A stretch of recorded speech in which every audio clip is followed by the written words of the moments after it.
Hello, welcome back to another video. അപ്പോൾ ഇന്ന് നമ്മൾ പുതിയൊരു വീഡിയോ ആയിട്ടാണ് വന്നിരിക്കുന്നത്. അപ്പം കഴിഞ്ഞ ദിവസം ഞാനൊരു അംബ്രല്ല ഡ്രസ്സിൻ്റെ ഒരു ഷോർട്ട് ഇട്ടില്ലായിരുന്നു. അപ്പോൾ അതിനകത്തൊരു കമൻറ്റ് ഉണ്ടായിരുന്നു, ആ ഒരു നെക്ക് പാറ്റേണിൻ്റെ ഒരു ലോങ് വീഡിയോ ചെയ്യാമോ എന്ന്. അപ്പം അതാണ് കേട്ടോ ഇന്നത്തെ വീഡിയോ വന്നിട്ട്. അപ്പം മറ്റ് താമസങ്ങളൊന്നും ഇല്ലാണ്ട് നമുക്ക് നേരെ വീഡിയോയിലോട്ട് പോകാം. അപ്പോൾ സംഭവം ഞാൻ ഫ്രണ്ട് പോർഷനിലേക്കും ബാക്ക് പോർഷനിലേക്കും വേണ്ട പീസസ് കട്ട് ചെയ്ത് വെച്ചിട്ടുണ്ട്. നമ്മളിതിൽ നെക്ക് പാറ്റേൺ മാത്രം എങ്ങനെയാണ് അങ്ങനെ ചെയ്തെടുക്കുന്നതെന്നാണ് ഈ ഒരു വീഡിയോയിൽ കാണിക്കുന്നത്. അപ്പം ഞാൻ നെക്ക് പാറ്റേൺ ഇത് മറിച്ചെടുക്കാൻ വേണ്ടിയിട്ട് ഈ ഒരു മെറ്റീരിയലാണ് ഉപയോഗിക്കുന്നത്. സെയിം കളർ ലൈനിങ് എടുത്തു കഴിഞ്ഞാൽ നിങ്ങൾക്കത് കാണുമ്പോൾ വീഡിയോയിൽ കാണുമ്പോൾ മനസ്സിലാകത്തില്ലല്ലോ. അതുകൊണ്ടാണ് ഞാനൊരു കോൺട്രാസ്റ്റ് കളർ എടുത്തിരിക്കുന്നത്. സോ അപ്പം നമ്മളതിനെ ഇതുപോലെ എടുത്തിട്ട് നാലായിട്ട് ഫോൾഡ് ചെയ്തെടുക്കണം. നമ്മുടെ നെക്കിൻ്റെ വലിപ്പത്തിനനുസരിച്ചുള്ള തുണി എടുത്താൽ മതി കേട്ടോ. ഇതിപ്പോൾ കുറച്ച് കൂടുതലുണ്ട്, ഇത്രയൊന്നും ആവശ്യമില്ല. നമ്മുടെ ആവശ്യത്തിനനുസരിച്ച് എടുത്താൽ മതി. അപ്പം ഇതുപോലെ നമ്മളിങ്ങനെ നാലായിട്ട് മടക്കിയെടുക്കുക. അപ്പം നമ്മുടെ അളവ് വന്നിട്ട് ഫ്രണ്ട് നെക്കും ബാക്ക് നെക്കും സെയിം ഇറക്കത്തിലാണ്. ആ ബുക്കിൽ എഴുതി നോക്കണ്ട കേട്ടോ, ഞാനിവിടെ സ്ക്രീനിൽ എഴുതിയത് നോക്കണേ. ഫ്രണ്ട് നെക്കിൻ്റെ ഇറക്കം 4 ഇഞ്ചാണ്, ബാക്ക് നെക്കിൻ്റെ ഇറക്കവും 4 ഇഞ്ചാണ് എടുക്കുന്നത്. നമ്മൾ പിന്നെ അകലം വന്നിട്ട് 7 ഇഞ്ചുമാണ് എടുക്കാൻ പോണത്. ഇങ്ങനെ നാലായിട്ട് മടക്കി ചെയ്യേണ്ടത് ഫ്രണ്ടും ബാക്ക് നെക്ക് ഒരേ ഇറക്കത്തിലാണെങ്കിൽ ഇങ്ങനെ ചെയ്യാൻ പറ്റുള്ളൂ കേട്ടോ. അല്ലെന്ന് വരികിൽ ബാക്ക് നെക്ക് വേറൊരു അളവാണ്, കുറഞ്ഞത് 3 ഇഞ്ചൊക്കെ മതിയെങ്കിൽ നമുക്ക് ഈ ഒരു മെത്തേഡ് പറ്റത്തില്ല കേട്ടോ. രണ്ടിനും ഒരേ ഇറക്കമാണെങ്കിൽ നമുക്കിത് ഓക്കെയാണ്. ഈ കുഞ്ഞു പിള്ളേരുടെയൊക്കെ ഉടുപ്പ് തയ്ക്കുമ്പോൾ നമുക്ക് അങ്ങനെയൊക്കെ മതിയല്ലോ. അപ്പോഴൊക്കെ ഇത് കുറച്ച് കൂടുതൽ യൂസ്ഫുള്ളാണ്. നമുക്കും അങ്ങനെ ചെയ്യാം, കുഴപ്പമൊന്നുമില്ല. ഞാനങ്ങനെ ചെയ്യാറുണ്ട്, അതുകൊണ്ടാണ് ഞാൻ ഈ ഒരു മെത്തേഡ് ഇപ്പം കാണിക്കുന്നത്. അപ്പോൾ നമുക്ക് വേണ്ട അകലം 7 ഇഞ്ചാണല്ലോ. അപ്പോൾ ഞാൻ 7 ഇഞ്ചിന് നമുക്ക് കറക്റ്റ് 3.5 ഇഞ്ച് വേണം. ക്യാൻവാസ് വെക്കാത്തത് കൊണ്ട് ഒരു 4 ഇഞ്ചും കൂടെ കുറച്ച് 3.25 ഇഞ്ചാണ് മാർക്ക് ചെയ്തിരിക്കുന്നത്. ഇപ്പോൾ നമ്മൾ ക്യാൻവാസ് വെക്കാണ്ട് ചെയ്യുമ്പം 4 ഇഞ്ച് കുറയ്ക്കുക. കാരണം നമ്മൾ അടിച്ച് വരുമ്പം അത് പിന്നെ കറക്റ്റായിട്ടായിരിക്കും വരിക, അല്ലെങ്കിൽ നമ്മുടെ കഴുത്തകലം കൂടിപ്പോകും. പിന്നെ ഇറക്കവും 4 ഇഞ്ച് മാർക്ക് ചെയ്തു. അതിനുശേഷം ഇതുപോലൊരു കർവ് വരച്ചെടുക്കുക. എന്നിട്ട് നമുക്കിനി ഇത് കട്ട് ചെയ്തെടുക്കാം. അപ്പോൾ ഫ്രണ്ടിലേക്കും ബാക്കിലേക്കുള്ള നെക്കാണ് നമ്മളിപ്പോൾ ചെയ്യേണ്ടത്. നമുക്കിത് ഓപ്പൺ ചെയ്ത് കഴിയുമ്പം മൊത്തത്തിലൊരു ഷേപ്പാണ് കിട്ടുക. രണ്ടിലേക്കും വേണ്ട ഒരു ഷേപ്പായിട്ടാണ് നമുക്കിത് കിട്ടുക. ഞാൻ പറയുന്നത് എത്രത്തോളം ഗ്രാസ്പ് ചെയ്യാൻ പറ്റുമെന്ന് എനിക്കറിയത്തില്ല, പക്ഷേ വീഡിയോ കാണുമ്പോൾ നിങ്ങൾക്കിത് മനസ്സിലാകും എന്ന് ഞാൻ പ്രതീക്ഷിക്കുന്നു കേട്ടോ. അപ്പം നമുക്കിത് ഓപ്പൺ ചെയ്ത് കഴിയുമ്പോൾ ഇതാ ഇങ്ങനെയാണ് കിട്ടുക, നമ്മുടെ ഫ്രണ്ടിലേക്കുള്ള നെക്കും ബാക്കിലേക്കുള്ള നെക്കും. അപ്പോൾ നമുക്കിത് ഫുള്ളായിട്ട് ഓപ്പൺ ചെയ്യുന്നതിന് മുന്നേ തന്നെ നമുക്കിതിൻ്റെ സെൻറ്റർ പോർഷൻസ് മാർക്ക് ചെയ്യാം. അപ്പം ഇതിപ്പം കറക്റ്റ് നടുവെച്ചാണ്, കറക്റ്റ് സെൻറ്ററായിട്ടാണ് ഇതിപ്പം മടക്കിയിരിക്കുന്നത് കേട്ടോ.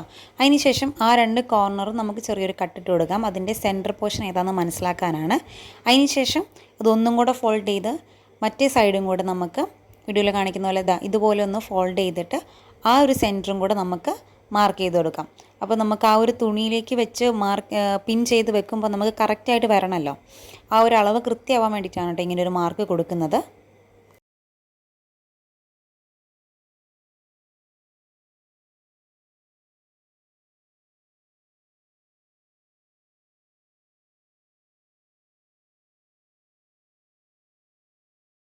സോ അപ്പം നമ്മൾ സെൻറ്റർ പോർഷൻസൊക്കെ മാർക്ക് ചെയ്തു.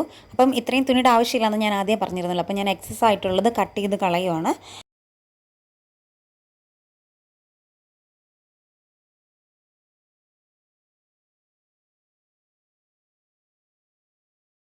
ഇനി നമുക്കിതിനെ ഈ നല്ല പീസിലേക്ക് എങ്ങനെ വെച്ച് സ്റ്റിച്ച് ചെയ്തെടുക്കാം എന്ന് നോക്കാം. വളരെ ഈസി ആയിട്ട് ചെയ്യാൻ പറ്റുന്ന ഒരു ഇതാണ് കേട്ടോ, അങ്ങനെ വലിയ ബുദ്ധിമുട്ടുകളൊന്നുമില്ല.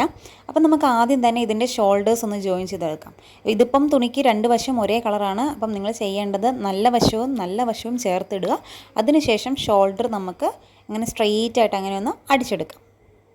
ഞാനിതിപ്പം അടിച്ചെടുത്തിട്ടുണ്ട്, കണ്ടില്ലേ? ഇതുപോലൊരു സ്ട്രെയിറ്റ് ലൈനാണ് അടിച്ചു വെച്ചിരിക്കുന്നത്.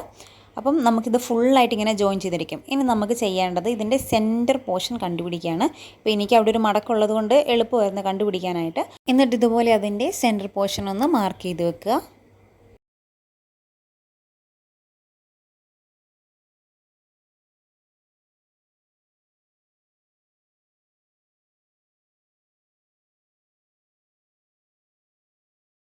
ഇനി നമ്മൾ അത് കട്ട് ചെയ്യാനെടുത്ത മെഷർമെൻറ്റ്സ് എല്ലാം നമുക്കിതിലേക്ക് മാർക്ക് ചെയ്യണം. അപ്പോൾ നമ്മൾ 3.25 ഇഞ്ചല്ലായിരുന്നു അകലം എടുത്തത്.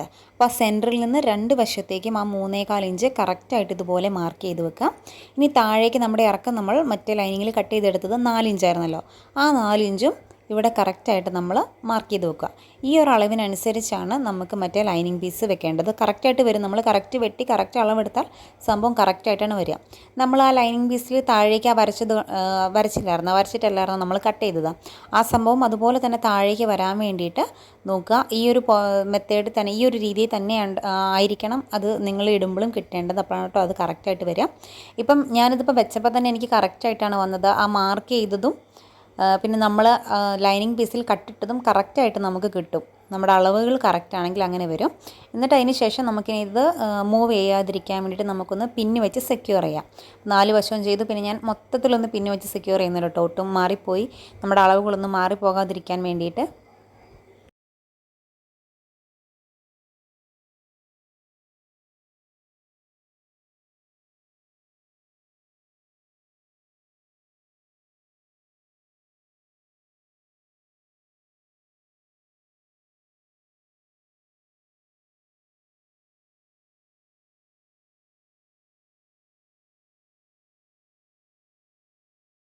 അപ്പോൾ നമ്മളിപ്പോൾ ഇത് മൊത്തം പിൻ ചെയ്തെടുത്തിട്ടുണ്ട്. ഇനി നമുക്കിതിന് ചുറ്റും ഇങ്ങനെ ഒരു പ്രസ് വീതിയിൽ ഇങ്ങനെ അടിച്ചു കൊടുക്കാം. അപ്പോൾ ഞാൻ അടിക്കുന്നത് ഇതിനകത്ത് കാണിക്കുന്നുണ്ട്. ഇതുപോലെ തന്നെ നമുക്ക് ചുറ്റിലും ഇങ്ങനെ തിരിച്ച് പിടിച്ച് ഫുള്ളിങ്ങനെ അടിച്ചെടുക്കാം. ഇങ്ങനെ പിൻ ചെയ്ത് വെച്ചത് കൊണ്ട് അത് മൂവ് ചെയ്യാതെ നമുക്ക് എളുപ്പത്തിൽ ഇങ്ങനെ അടിച്ചെടുക്കാൻ പറ്റും.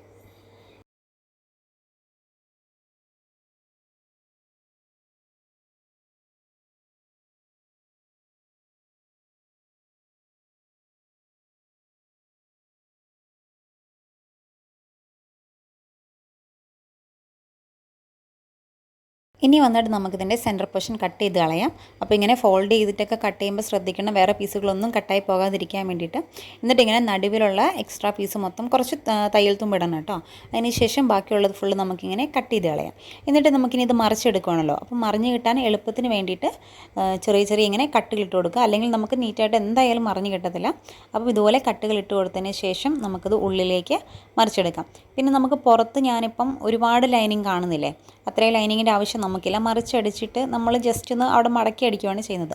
സോ അപ്പോൾ എനിക്ക് ആവശ്യമില്ലാത്തതെല്ലാം കട്ട് ചെയ്ത് കളയണം. ഈ ഇത്രയും ഒരു വീതി വെച്ചാൽ മതി. ബാക്കിയുള്ളതെല്ലാം നമുക്ക് കട്ട് ചെയ്ത് കളയാം. ഇനി നമുക്കിനിത് ഉള്ളിലേക്ക് ഇതുപോലെ മടക്കിയിട്ട് ആദ്യം ആ സൈഡിൽ കൂടി ഒരു പ്രസരിപ്പ് കൊടുക്കാം.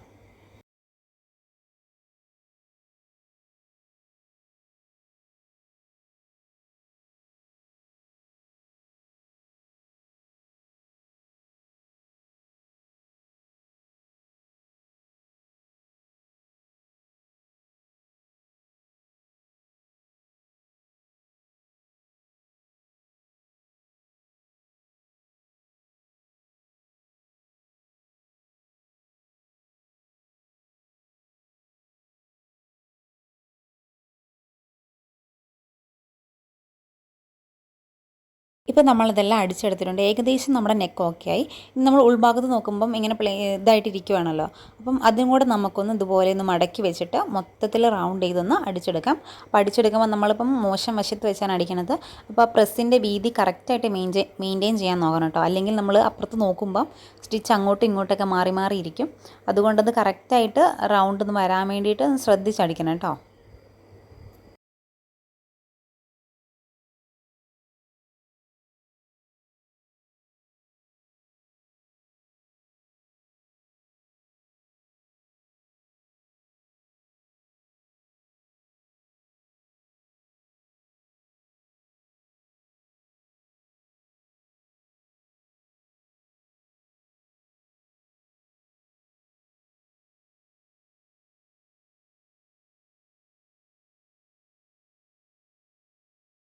അപ്പോൾ നമ്മുടെ നെക്കിൻ്റെ പരിപാടി കഴിഞ്ഞിട്ടുണ്ട് കേട്ടോ. അപ്പോൾ ഇത്രയുള്ള പരിപാടി വന്നിട്ട് വളരെ എളുപ്പത്തിൽ നമുക്കിത് ചെയ്തെടുക്കാം.